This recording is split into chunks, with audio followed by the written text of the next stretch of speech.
ay dilikha ng Diyos sa mundong ito na mayroong layunin.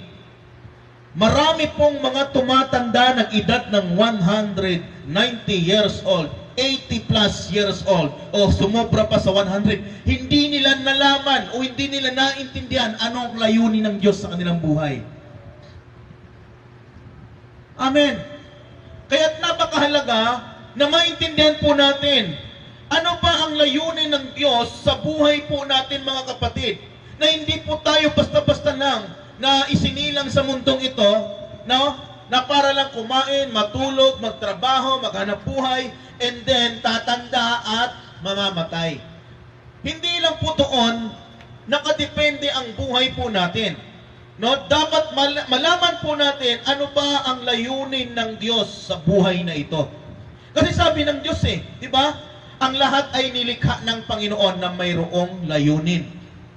Kahit po ang mga damo may layunin. Ang mga langgam may layunin. Ang mga aso o yung lahat ng mga animals may layunin ng Diyos Ba't niya nilikha yan? How about po na tayo, na mga tao, na pinaka-special po na nilikha ng Diyos? Amen po ba? Higit naman po na may layunin tayo.